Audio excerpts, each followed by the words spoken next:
అలా సరదాగా కొన్ని విషయాలు మాట్లాడుకుంటూ పూతరేకులు చేసేద్దాం వచ్చేయండి. సో, ఈ పూతరేకుల స్టోరీ ఏంటంటే, ఈ రేకులు మన కోసం ఆంధ్ర నుంచి వచ్చాయన్నమాట. వచ్చి మ్యాక్సిమం ఒక 2 వీక్స్ అయింది. బట్ ఇంకా చేయలేదు. ఎందుకంటే నాకు ఫ్రీ టైం దొరకట్లేదు. ఇంక ఈరోజు ఎలాగైనా చేయాలని యూట్యూబ్లో చూసి చుట్టడం నేర్చుకున్నాను.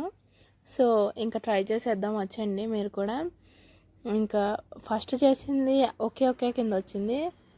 మీరు చూసి చేయండి. లేదంటే నా దాంట్లో అర్థం కాకపోతే యూట్యూబ్లో చాలా వీడియోస్ ఉన్నాయి, అవి కూడా చూడండి. అలాగే మన ఛానల్ సబ్స్క్రైబ్ చేసుకోండి.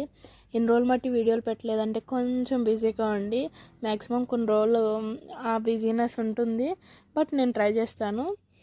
సో పూతరేకులకి వస్తే చాలా బాగున్నాయి టేస్ట్. ఇవి ఆంధ్ర నుంచి మా మమ్మీ తెచ్చారు వచ్చేటప్పుడు అనమాట. మా పెద్దమ్మ ఇచ్చిందంట. లాస్ట్ సండేనే చూద్దాం అనుకున్నాం, బట్ అవ్వలేదు. ఇంకా స్కూల్ నుంచి వచ్చాక చుట్టాల్సి వచ్చింది.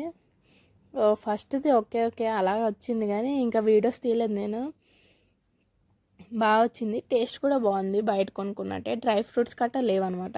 ఇంకా మా జూలిగాడు అయితే దగ్గరగా 4 పూతరేకులు ఆడే తిన్నాడు. మా ఇంట్లో మా అమ్మ పేరు ఒకటి చెప్పి, నా పేరు ఒకటి చెప్పి, మా నాన్న పేరు ఒకటి చెప్పి తింటానే ఉన్నాడు. ఇంకా అని ఇంకేయలేదు.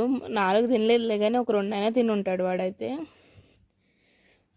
సో పూతరేకులు అయితే చాలా బాగా వచ్చాయి. అవి బెల్లం పొడి, ఇంకా పనసదార, నెయ్యి అయితే కన్ఫామ్ కావాలి. సో దాని గురించే.